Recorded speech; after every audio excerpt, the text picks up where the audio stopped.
Hello students, कैसे हैं आप लोग। होप करती हूँ अच्छे होंगे। हर लेक्चर में यही कहती हूँ, अपनी हेल्थ का ध्यान रखना क्योंकि हेल्थ अगर अभी खराब हो गई तो एग्जाम के दिन बहुत नजदीक है। ठीक है, हेल्थ का ध्यान रखना है, बाकी तो आप पढ़ाई करते ही हो। जब भी कोई हम लेक्चर स्टार्ट करते हैं ना, तो हर लेक्चर से पहले ना मैं आपको हिंट देती हूँ। रिप्रोडक्शन में मैंने आपको क्या हिंट दिया था, ये जो 20 डेज प्लेज का कोर्स है उसमें जब ह्यूमन रिप्रोडक्शन पढ़ाया था तो मैंने आपको क्या हिंट दिया था। मैंने आपको ये हिंट दिया था कि आप अपनी माँ के पेट में इत्तू से थे और इतने बड़े हो गए। ये जर्नी है रिप्रोडक्शन की, ये जर्नी है रिप्रोडक्शन की कि किस तरह एक छोटा सा सेल माँ के गर्भ और यूट्रस में बनता है और उसके बाद वो इतना बड़ा न्यू डेवलपिंग ऑर्गेनिज्म बन जाता है। तो अगर इस लेक्चर में हिंट दूं तो क्या पकड़ लोगे चैप्टर को। पहले आप अपने आप को देखो और आप अपने आप को अभी देखो तो आप ये कहोगे कि मैम मैं बहुत चेंज हो गया हूं।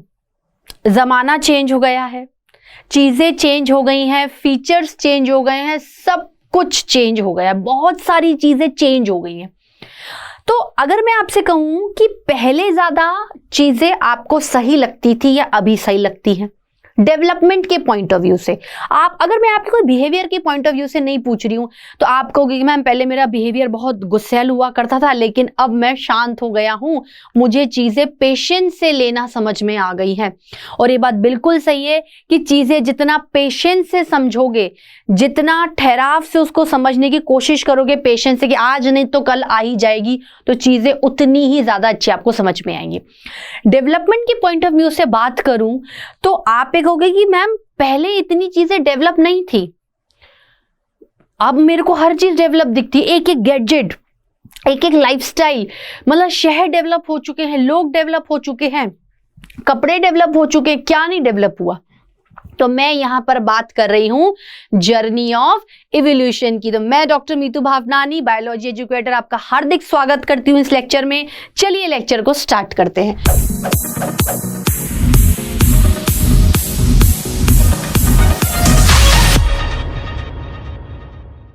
तो चैप्टर तो आपने पकड़ लिया भाई, चैप्टर तो आपने पकड़ लिया कि कौन सा चैप्टर है। यस, ये 20 डेज प्लेज कोर्स का क्लास 12th का इवोल्यूशन वाला चैप्टर है, जिसमें स्टूडेंट्स हम लोग लेक्चर 1 कर चुके हैं, हम लोग लेक्चर 1 को पढ़ चुके हैं, हम लोगों ने लेक्चर 2 को भी पढ़ा। तो अगर नया पढ़ने से पहले थोड़ा सा पीछे का देखा जाए तो बुरी बात तो नहीं ना, क्योंकि revision is the key to success. तो हमने ये कहा कि लेक्चर 1 या लेक्चर 2 में से पहले जो हमने पढ़ा उसमें हमने एक बेसिक इंट्रोडक्शन को लेके चल रहे हैं। हम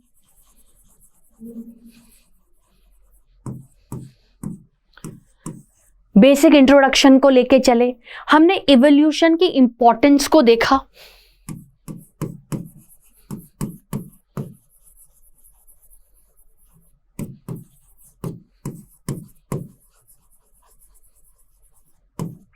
ठीक है।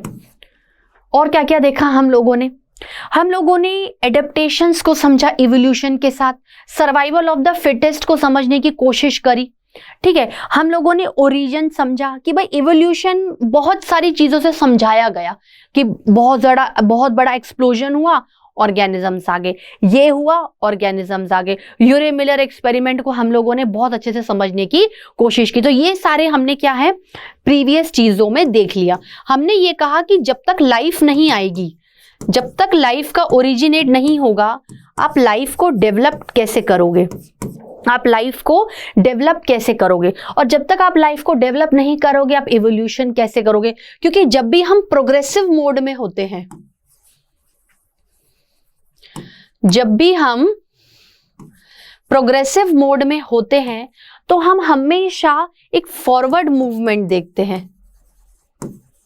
हम कभी भी अपनी लाइफ में पीछे जाना नहीं पसंद करेंगे स्टूडेंट्स, हम हमेशा आगे की तरफ बढ़ेंगे, इसे इवोल्यूशन कहते हैं, ठीक है स्टूडेंट्स।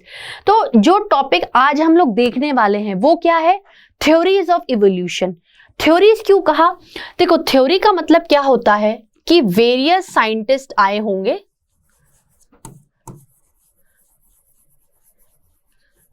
वेरियस साइंटिस्ट केम, ठीक है, और उन्होंने अपनी एक स्टडीज को, अपनी समझ को शेयर किया।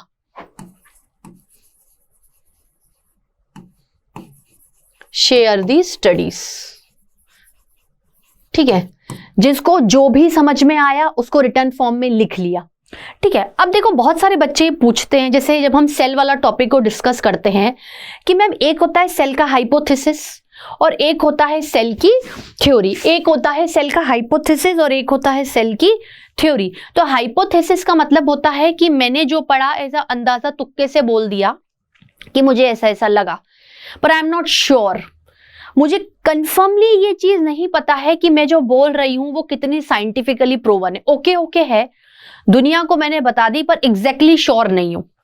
लेकिन जब मैं थ्योरी दूंगी, जब मैं बोलूंगी कि ये थ्योरी है, ये थ्योरी मैंने दी है या ये साइंटिस्ट ने दी है, ऑब्वियसली मैंने नहीं दी है, साइंटिस्ट ने दी है, तो scientist are very much pretty sure, उन्हें बहुत अच्छे से पता है कि जो भी उन्होंने पढ़ा उसको साइंटिफिकली प्रूफ किया और ये चीजें ढंग से बताई। ये चीजें क्या है, ढंग से बताई कि जो भी मैं बोल रहा हूं वो किस तरीके से मैंने समझी और मैं आपको समझा रहा हूं। इसे कहते हैं प्रॉपर थ्योरी। इसे क्या कहते हैं स्टूडेंट्स, प्रॉपर थ्योरी। तो share the studies to other persons, ठीक है, that was practically and scientifically proven।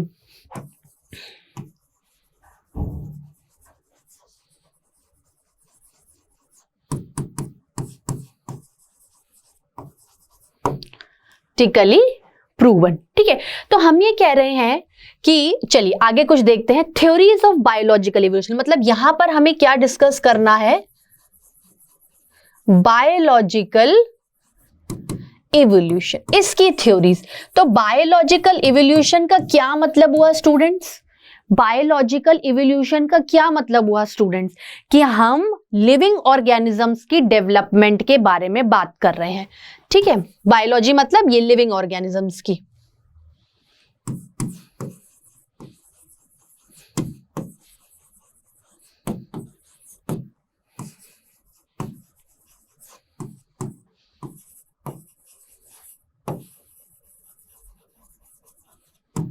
ठीक है, development of living organisms, development of living organisms. ठीक है, आई मेरी बात समझ में, इसको नोट डाउन कर लीजिए। आ रहा है बच्चों बात समझ में, कोई डिफिकल्ट नहीं है, आसान सा है। ठीक है, अब देखो थ्योरीज ऑफ बायोलॉजिकल इवोल्यूशन की अगर मैं बात करूं तो 3 साइंटिस्ट ने धमाकेदार थ्योरी दी और चीजों को प्रूफ किया। क्या देखो थ्योरीज ऑफ बायोलॉजिकल इवोल्यूशन में क्या है, थ्योरी ऑफ लेमार्क, जो लेमार्क नामक सर साइंटिस्ट ने दी, Darwinian theory of evolution Darwin sir ने दी, और mutation theory of de Vries ये इन साइंटिस्ट ने दी। तो ये पूरा किस पे फोकस कर रहे हैं, लिविंग ऑर्गेनिजम्स पे, सिर्फ और सिर्फ लिविंग ऑर्गेनिजम्स पे, क्योंकि biology is a study of life. तो लिविंग ऑर्गेनिजम्स ने क्या किया, कैसे डेवलप हुए, क्या सेंस है, वो हम यहां देख रहे हैं। देखो थ्योरी ऑफ लेमार्क, इन्होंने क्या कहा, theory of inheritance of acquired characters. जब हम पैदा हुए हैं तो हमने 50% कैरेक्टर्स अपने फादर के उठाए और 50% कैरेक्टर्स अपने मदर के उठाए, मदर फादर दोनों के कैरेक्टर्स को हमने उठाया है। लेकिन अब हम पैदा हो गए तो हमने क्या कहा कि ये हमारे इनहेरिटेड कैरेक्टर्स हैं जो नेचुरली हमें अपने मम्मी पापा से मिले। ये हमारे इनहेरिटेड कैरेक्टर्स हैं जो नेचुरली हमें अपने मम्मी पापा से मिले। ठीक है, अब एक्वायर्ड का मतलब क्या है, एक्वायर्ड का मतलब है कि जो कैरेक्टर्स मैंने आफ्टर बर्थ कंडीशंस के हिसाब से डेवलप कर लिए, मैंने अपने कैरेक्टर्स को सिचुएशन के हिसाब से डेवलप किया, या मैं कह रही हूं कि मैंने धीरे धीरे एडेप्टेशंस को किया। तो एक्वायर्ड कैरेक्टर्स मतलब adaptations after birth. Definitely in characters का कोर इनहेरिटेड कैरेक्टर्स ही है। आप जब पैदा हुए हो तो हाफ कैरेक्टर्स आपने फादर के लिए और हाफ कैरेक्टर्स आपने अपने मदर के लिए, लेकिन ये इनहेरिटेड कैरेक्टर्स एक बार आने तो चाहिए ना। अगर एक बॉडी का प्रॉपर पोस्चर और स्ट्रक्चर क्रिएट करना है तो ये तो चाहिए ही ना आगे बढ़ने के लिए। तो इनहेरिटेड कैरेक्टर्स ही जब सिचुएशन से आगे जाएंगे, डेवलप्ड होंगे, आफ्टर बर्थ उनमें चेंजेस होंगे, तो वो क्या होंगे? Acquired character. ठीक है, so it states that evolution of life forms occurred by use and disuse of organ. आपकी बॉडी तैयार है, आपकी बॉडी मल्टी सेल्यूलर है, आपकी बॉडी ऑर्गन सिस्टम की, आप एक ऑर्गेनिज्म हो, तो आपकी बॉडी के अंदर जो ऑर्गन है उनको आप यूज कर रहे हो, बिल्कुल नहीं यूज कर रहे हो, इसको यूज कर रहे हो, उसको डिसयूज कर रहे हो, तो उस हिसाब से वो टाइम के साथ क्या होते गए? एडप्ट होते गए, डेवलप होते गए। आई मेरी बात समझ में? उस हिसाब से वो एडप्ट होते गए, डेवलप होते गए। तो आपने ऑर्गन को किस तरीके से पूरी यूज या डिसयूज किया उस पर डिपेंड करता है। Evolution by use of organs, आपने यूज किया है, काम में लिया है, आप समझे हो कि आप किस किस सिचुएशन से गुजरे हो। ठीक है, तो the long neck of giraffe is due to continuous elongation to forage leaves और टॉल ट्रीज। अब देखो ये जिराफ है, हाइट इज लो, जिराफ है, हाइट इज लो, नेक है। ठीक है, अब नेक क्या है? थोड़ा सा प्रोग्रेस हुआ, बढ़ गया,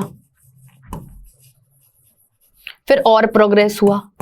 तो यहां पर फ्रॉग ने क्या है, सॉरी फ्रॉग ने नहीं, जिराफ ने अपने सर्वाइवल को लेकर, भाई जिराफ छोटे हाइट का है, नेक छोटी है, उसको बड़ा करना है और ये ट्री को खाना है, ये ट्री को क्या है? उसको खाना है। तो खाएगा तभी तो जिंदा रहेगा, खाएगा तभी तो जिंदा रहेगा ना। तो जिराफ की नेक क्या है? अपने आप ऑर्गन को यूज करते करते करते करते एडप्ट हो गई और वो एक्सटेंड हो गई, लॉन्ग होती गई, क्योंकि जिराफ को खाना खाना पड़ेगा तभी वो सरवाइव कर पाएगा, क्योंकि रिसोर्स तो है पर यूज कैसे करेगा। ठीक है, evolution by disuse, total disappearance of limbs in snakes. हम कहते हैं कि स्नेक्स में लिम्स नहीं है, हाथ पैर नहीं है, वो क्रॉल करेगा। दैट मीन्स स्नेक्स के पास कभी लिम्स होते होंगे, वो उन्हें नहीं यूज कर पाए और इस वजह से लिम्स यूज ही नहीं हुए, है ही नहीं। चलो, such acquired characters inherit to succeeding generation. Inherit character बहुत जरूरी है जो कि आपको रिप्रोडक्शन से फादर और मदर से मिले हैं, फादर और मदर से मिले हैं। ठीक है, और धीरे धीरे जनरेशन वाइज वो क्या है? एडप्ट हो रहे हैं। ठीक है, this theory was eliminated out because it is prove that the characters are inherited only through genes. अब यार ये कैरेक्टर तो मतलब ये थ्योरी तो समझ में ही नहीं आई कि आप कह रहे हो कि पैदा हो गए, कैरेक्टर्स इनहेरिट हो गए, उसके बाद जनरेशन वाइज वो चेंज हो गए। ठीक है, हम इम्यूनिटी को इन्नेट और एक्वायर्ड कहते हैं कि इन्नेट के टाइम पे आपको ऐसी इम्यूनिटी डिफेंस मैकेनिज्म मिला है और जैसे जैसे आप बड़े होते गए हो, जैसे जैसे आफ्टर बर्थ आपने इन्फेक्शंस को इनकाउंटर किया है, उस हिसाब से आपने क्या किया है? उसको इनहेरिट किया। भाई ये वाला इन्फेक्शन आया तो मैंने ये वाला इम्यून सेल्स करा, ये वाला इन्फेक्शन आया तो मैंने ये वाला इम्यून सेल्स किया। तो मैं जैसे जैसे इम्यून सेल्स को एक्टिवेट करूंगी उस हिसाब से मेरी इम्यूनिटी भी बढ़ती जाएगी, मारने की क्षमता बढ़ेगी। तो यहां पर तो ये कि यार जो कैरेक्टर है वो जीन ने ले लिए, जो जीन ने ले लिए तो क्यों यूज और डिसयूज वाली बात हो गई। सिंपल सी बात है कि जीन से लिए हैं, जैसे मम्मी पापा हैं वैसे हम हैं, कुछ कैरेक्टर हमने नए यूज कर लिए हैं, बिल्कुल नए न्यू यूज कर लिए। तो यहां पर ही क्या है कि भाई टाइम के साथ ऐसा दिख रहा है। नाउ ये बात हो गई, ये क्लियर हो गया आपको। तो ये जो थ्योरी है, ठीक है, जो लेमार्क सर की थ्योरी है, ये इतनी पसंद समझ में नहीं आई। कि भाई जब आपने जीन्स ले लिए मदर फादर से, जो इनहेरिट हो गया, अब उसमें क्या चेंजेस आ रहे हैं? जैसे हो वैसे है, ठीक है, हल्का फुल्का चेंजेस है पर इतना रिमार्केबल चेंजेस नहीं दिखेंगे आपको। Now Darwinian theory of evolution, Darwinian theory, ठीक है, नाउ बाय चार्ल्स डार्विन। कौन से साइंटिस्ट ने दी थी? By Charles Darwin. It is based on two key concepts, natural selection and branching descent. Natural selection में क्या है कि भाई नेचर ने आपको जो भी रिसोर्स दे दिए हैं आप उनके साथ काम करिए, नेचर ने आपको जो भी रिसोर्स दिए हैं आप उनके साथ काम करिए, ठीक है, और उसी रिसोर्सेस के साथ में ही आपको जिंदा रहना है, तभी तो सर्वाइवल ऑफ फिटेस्ट चूज करेंगे। नाउ नेचुरल सिलेक्शन, ठीक है, नेचुरल सिलेक्शन देखते हैं। Consider a bacterial colony A growing on a given medium, if the medium composition is changed only a part of the population say B can survive under new condition. हमने कहा कि भाई एक bacterial colony है, उसमें ए है, B है, सब कुछ सही चल रहा है, सब कुछ सही चल रहा है, ए बढ़िया चल रहा है, बी बढ़िया चल रहा है, लेकिन मैंने कंडीशंस को चेंज कर दिया है, मैंने कंडीशंस को क्या है, चेंज कर दिया है। तो क्या होगा? जैसे ही मैंने कंडीशंस दी तो बैक्टीरियल जो ए कॉलोनी है वो तो जिंदा नहीं रह पाई और बैक्टीरियल बी कॉलोनी क्या हो गई, सर्वाइव कर गई, ठीक है। This variant population outgrowed the others and appears as new species, B is better than A under new condition, nature selects for fitness. अभी तो सिंपल सी बात है कि भाई आपके पास दो कॉलोनीज हैं, बैक्टीरिया की दो कॉलोनीज हैं, ठीक है, ए है, बी है, बैक्टीरिया की दो कॉलोनीज हैं, ए है और बी है। तो मैं ये कहना चाह रही हूं कि भाई ये तो नॉर्मली ग्रो कर रहे हैं, अब आपने रिसोर्सेज चेंज कर दिए, हो सकता है आपने टेम्परेचर चेंज कर दिया हो, प्रेशर चेंज कर दिया हो, ह्यूमिडिटी चेंज कर दी हो, ये सारी चीजें क्या है आपने चेंज कर दी। अब जैसे ही आपने चेंज कर दी, ए तो क्या हो गई, सर्वाइव नहीं कर पाई, बी सर्वाइव कर गई, सर्वाइव कर गई, ठीक है। तो ये क्या हो गई, ज्यादा फिटेस्ट हो गई। Now the work of Thomas Malthus on population influence Darwin, natural selection is based on following facts, heritable minor variation. कहने का ये मतलब है कि जो भी आपने कैरेक्टर्स, मैं ये कह रही हूं कि characters inherited by characters inherited by father and mother, जो आ गए वो तो होते ही हैं, ठीक है, show slight variations,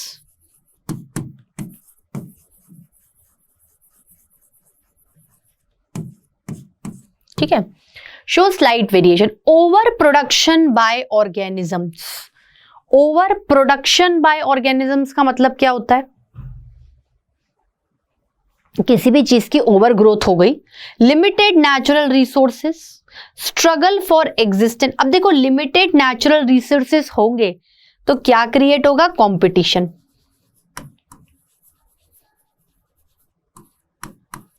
ठीक है, और जैसे ही कंपटीशन क्रिएट होगा पता चल जाएगा अपने आप ही कि कौन विन करेगा, कौन फिट है।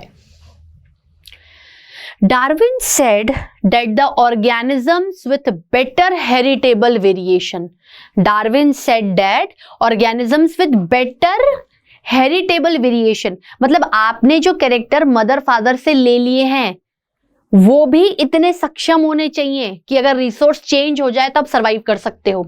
Example, better resource utilisation, reproduce and leave more progeny, it leads to a change in population characteristics and new forms appear, ठीक है। Population size grows faster, population size grows faster if everybody reproduces maximally।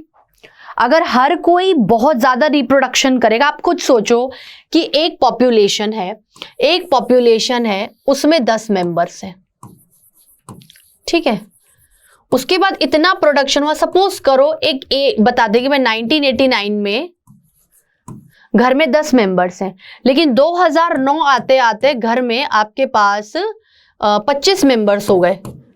तो घर में रखने के लिए आपको क्या चाहिए, कमरे भी चाहिए, घर बड़ा बनवाना पड़ेगा। तो आपको इकोनॉमिकली पैसा भी होना चाहिए कि आपको घर बड़ा बनवाना पड़ेगा, खाना ज्यादा आएगा, मेंबर्स के बीच में एक इंटरेक्शन पॉजिटिव होना चाहिए, वरना झगड़े होने लगेंगे। तो ये सारी चीजें भी मैटर करती हैं। But population sizes are limited due to competition for resources, struggle for existence. Definitely ये स्ट्रगल ही तो क्या बताता है, सर्वाइवल ऑफ द फिटेस्ट। अब आप खुद सोचो कि जो डायनासोर्स थे, क्या वो सर्वाइवल ऑफ द फिटेस्ट हैं? No survival of the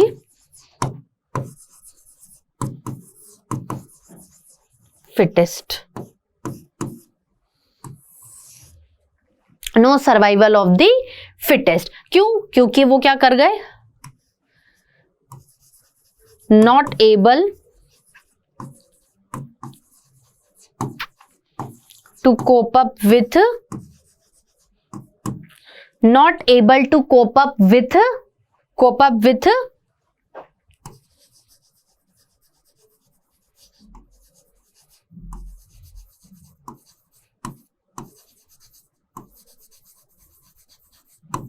environment। ठीक है। Now mechanism of evolution। Now Darwin ignored about the origin of variation and mechanism of speciation। भाई जैसे जैसे लाइफ बढ़ती जाती है, कैरेक्टर जो इनहेरिट होते हैं, एक्वायर्ड होते हैं, उनमें आगे चल के कुछ चेंजेस भी आते हैं। Hugo de Vries proposed mutation theory. Hugo de Vries proposed mutation theory of evolution. Mutation मतलब चेंजेस, सम परमानेंट चेंजेस। जैसे आपने सुना होगा हिरोशिमा नागासाकी पे जब बॉम्ब गिरा था, तो उनके जेनेटिक कंपोजिशन चेंज हो गया और उसके बाद वो स्पीशीज में कंटिन्यूस आगे जाता रहा। ठीक है, मतलब चेंज हो गया, कुछ ऐसा परमानेंट चेंज हो गया जो स्पीशीज में भी चला गया। He conducted some experiments on evening primrose, Oenithera lamarckiana। ये क्या है, इसका साइंटिफिक नेम है।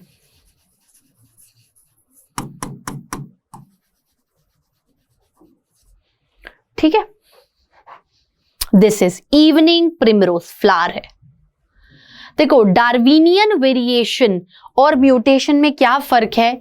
डार्विनियन वेरिएशन मतलब जरा सा कोई चेंज देखने को मिला आपको, बिल्कुल माइनर, हो सकता है नॉन नोटिसेबल हो जाए। ये लार्ज वेरिएशन है, नोटिसेबल। ठीक है, directional, random, sudden and directionless. ठीक है, random, sudden, directionless, gradual evolution. Speciation by saltation, single step, large mutation. Gradual मतलब slow with course of time.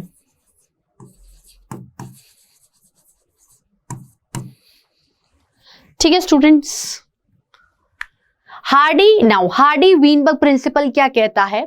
It says that allele frequencies in a population are stable and it constant from generation to generation। allele क्या होते हैं student? Gene के form. ठीक है, gene forms is allele। Gene forms क्या है? allele है। Gene forms क्या है स्टूडेंट्स? allele है। ठीक है, अब इसका एक सिंपल एग्जाम्पल लें कि भाई जीन क्या होता है, कोई कैरेक्टर मान लीजिए, तो कैरेक्टर क्या हो गया? कैरेक्टर हो गया हाइट, है ना। तो इसके 2 एलिलिक फॉर्म्स क्या हो गए कि या तो टॉल हाइट है या छोटी हाइट है। ठीक है, टॉल या फिर ड्वार्फ। ठीक है, तो ये इसके 2 एलिलिक फॉर्म्स है। The gene pool total genes and their alleles in a population remains a constant. This is called genetic equilibrium. Hardy Weinberg. अगर हम स्पीशीज को देखें, हार्डी वीनबर्ग ये कह रहे हैं कि भाई स्पीशीज के साथ जो जीन्स हैं उनके अलील्स है वो कांस्टेंट है, नहीं बदलते. जैसे आज हम लोग स्पीशीज को देखें तो अगर हम लोग डीएनए के बारे में भी बात करें या क्रोमोसोम के नंबर के बारे में भी बात करें तो वो स्पीशीज के हिसाब से क्या होते हैं, कांस्टेंट होते हैं. Sum total of all allelic frequency is equals to 1. तो forms of a gene is a allele. ठीक है. अब हमने कहा कि भाई कोई कैरेक्टर है, वो जीन है. कैरेक्टर है वो क्या है स्टूडेंट्स, जीन है. तो जीन के हिसाब से क्या होगा, आप ये कह सकते हो कि कोई आई कलर है.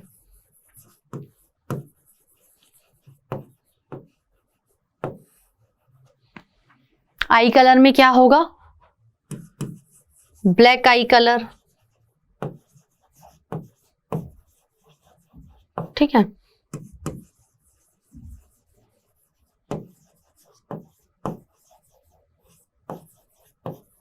ठीक है स्टूडेंट्स.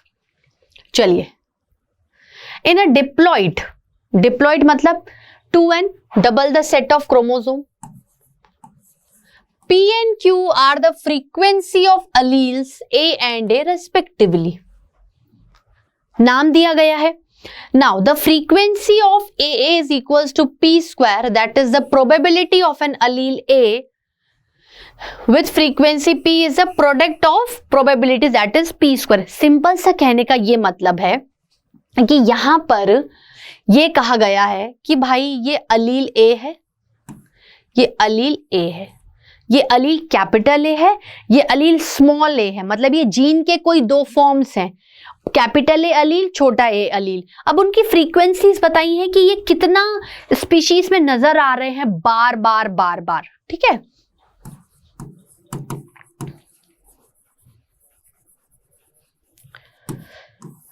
है ना. तो frequency of a is q square, दो बार आए. Frequency a is p square, है ना. Frequency of small a capital है 2pq. हैंस मैथमेटिकल एक्सप्रेशन हो गया है p square plus 2pq plus q equal to 1. Binomial expansion of p plus q square. ये डायरेक्टली आएगा, इसमें बहुत ज्यादा दिमाग नहीं लगाना है. Change of frequency of alleles in a population causes disturbance in genetic evolution. मैं ये कह रही हूं बार बार अलील, फ्रीक्वेंसी का मतलब है कितने टाइम में हो रहा है. बार बार अलील टाइम के साथ चेंज होता जा रहा है, होता जा रहा है, होता जा रहा है, होता जा रहा है और होता ही जा रहा है. बार बार अलील टाइम के साथ साथ चेंज होते जा रहे हैं, होते जा रहे हैं, होते जा रहे हैं, होते जा रहे हैं, होते जा रहे हैं, होते जा रहे हैं, होते जा रहे हैं. अब अगर बार बार चेंजेस इतने ज्यादा आएंगे तो क्या मैं ये नहीं कहूंगी कि फिर कैसे जेनेटिक इक्विलिब्रियम मेंटेन करेंगे, फिर हम क्यों डार्विनियन वेरिएशन पे जाएंगे. हम तो कहेंगे ये म्यूटेशन हो गया. ठीक है. This change is due to evolution. यहां पर म्यूटेशन नहीं है, यहां पर सच में ग्रेजुअल चेंजेस बार बार हो रहे हैं, evolution. Factors affecting Hardy Weinberg equilibrium जैसे gene migration, gene flow, genetic drift, mutation, genetic recombination and natural selection, जो सर्वाइवल ऑफ फिटेस्ट बताते हैं.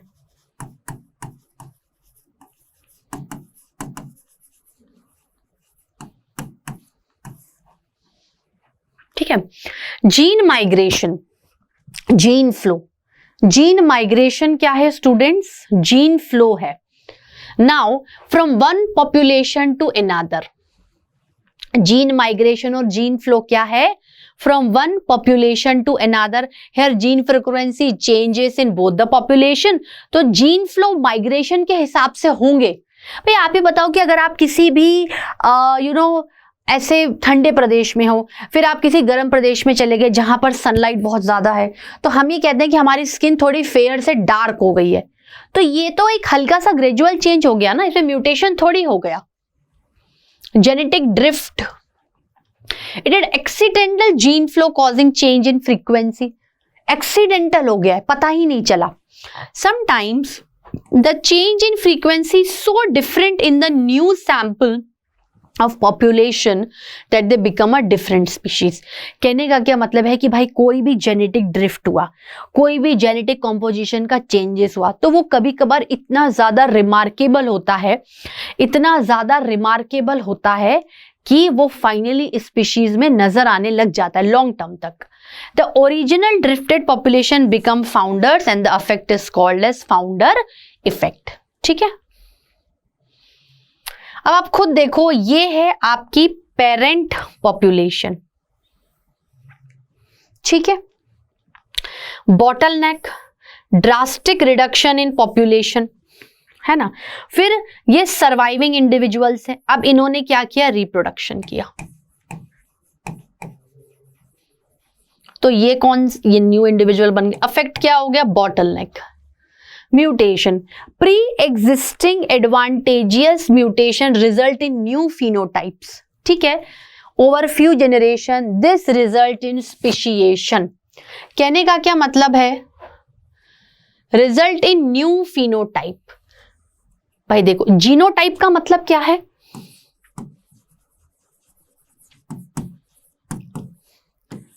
जेनेटिक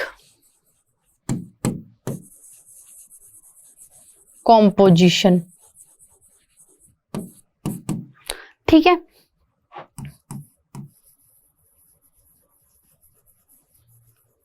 फिनोटाइप का मतलब क्या है, फिनोटाइप का क्या मतलब है, external features, appearances.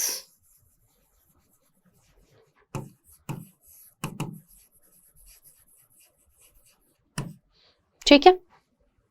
Now natural selection 3 type के हैं, stabilising selection, directional selection and disruptive selection. मतलब सब कुछ रिसोर्सेज चेंज हैं, एडवर्स कंडीशंस हैं, पर हम जिंदा रह सकते हैं. ठीक है. Now here more individuals acquire mean character value and variation is reduced. देखो, ये कुछ आपको ऐसा लग रहा होगा कि ये समझ में नहीं आ रहा. Actually it is a simply theoretical part. जितना मैं पूरी कोशिश कर रही हूं कि इसको समझाने की, बट आप ये थोड़ा सा ध्यान से देखिए कि जैसे जैसे न्यू इंडिविजुअल्स आते जाते हैं, वेरिएशन अपने लेवल पे बढ़ते जाते हैं, लेकिन कभी कभार एक लिमिट तक जाके वेरिएशन क्या हो जाते हैं, रिड्यूस हो जाते हैं, फिर नहीं बढ़ते हैं वो. ठीक है. Directional selection, here individuals of one extreme are more favoured. One extreme मतलब एक, जैसे 2 टाइप के इंडिविजुअल्स हैं. ठीक है, तो एक बहुत ज्यादा जेनेटिकली वेरिएशन शो करेगा और एक नहीं करेगा. Here individuals of both extremes are more favored. 2 species हैं, दोनों ही बढ़िया जेनेटिक वेरिएशंस को क्या कर रही हैं, शो कर रही हैं. Brief account of evolution. कहने का ये मतलब है कि अभी तक हमने इवोल्यूशन में जो भी पढ़ा है, ठीक है, उसको अगर हम ब्रीफली देखें, एक मोटा मोटा हिसाब देखें, तो देखो, प्रोटेरोजोइक एरा मतलब 2000 million years ago. MY, see this pic, है ना. First cellular forms of life, सबसे पहले यही आए. ठीक है, some of the cells had the ability to release oxygen as light reaction in photosynthesis. ठीक है. Now single celled organism to multi cellular organism, ये इवॉल्व हुए बिल्कुल सिंगल सेल से मल्टी सेल्यूलर.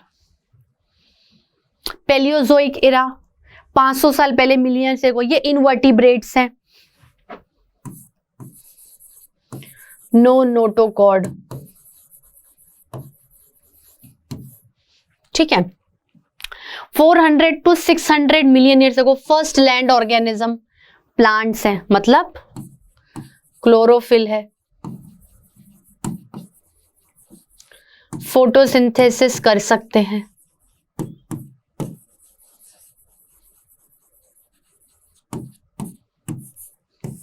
ठीक है.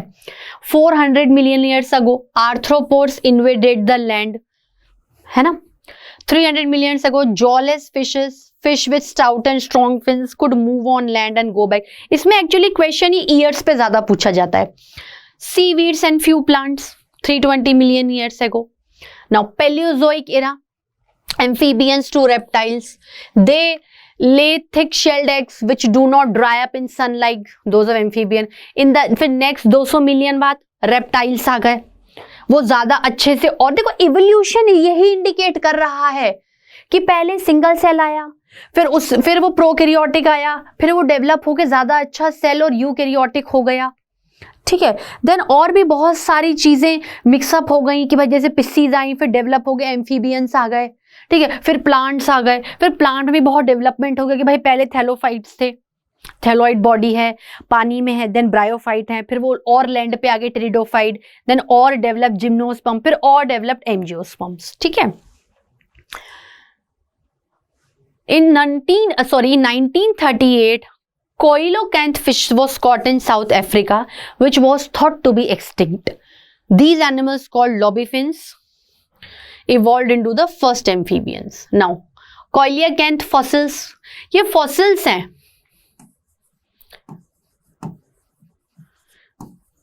dead skeleton, hard parts। आ रहा है बच्चा बात समझ में? इजी है, नहीं है टफ, मतलब ये डेड हो गया है पूरा, जो सॉफ्ट पार्ट है वो डीजेनरेट।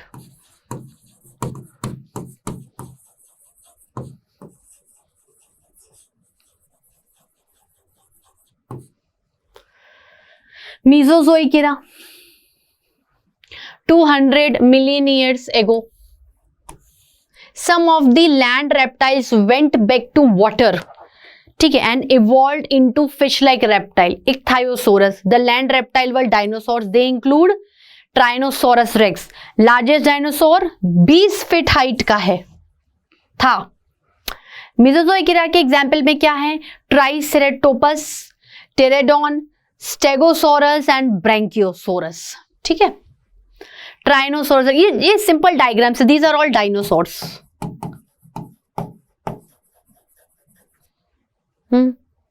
ट्राइसेरेटोप्स, टेरेडोन, स्टेगोसोर्स, ये देखो ब्रैंकियोसोर्स, ये देखो इनकी हाइट देखो, नेक कितनी हाइटेड है,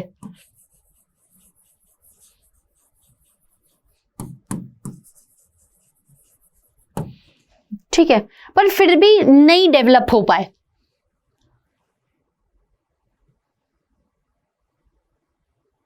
मतलब देखो ये यहां पर इजीली फूड खा सकते हैं, इजीली ईटिंग द फूड।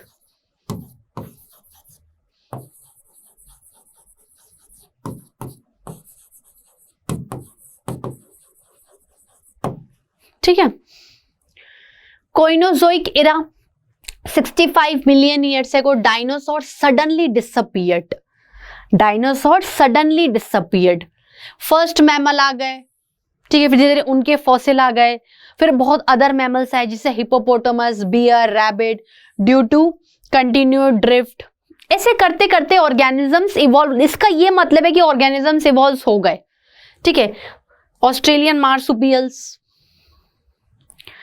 अब आप देखो इस पिक्चर को ध्यान से देखो, अगर आप इस पिक्चर को ध्यान से देखोगे ना तो फटाफट समझ जाओगे।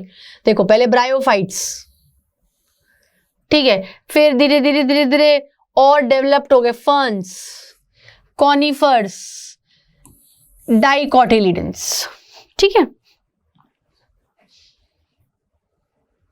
ये देखो, अब आप खुद देखो कि अगर 0 मिलियन से लेकर हम नीचे तक आएंगे, है ना, तो ये सब कुछ हो जाएंगे। अर्ली रेप्टाइल, साइनेप्सिड, ये सारे नाम है, मतलब एक पिक्चर दिखाया हुआ है कि किस तरीके से इवॉल्व है ये देखो टर्टल्स हैं, लिजर्ड्स आए, फिर धीरे धीरे धीरे मैमल्स की तरफ भी रुख होता गया। So this is the end of this lecture. पता ही नहीं चला, देखो ये कहानी नहीं लगा कि ऐसा कहानी चल रहा है, मस्त वाला कहानी विदाउट एनी बोरिंग कहानी।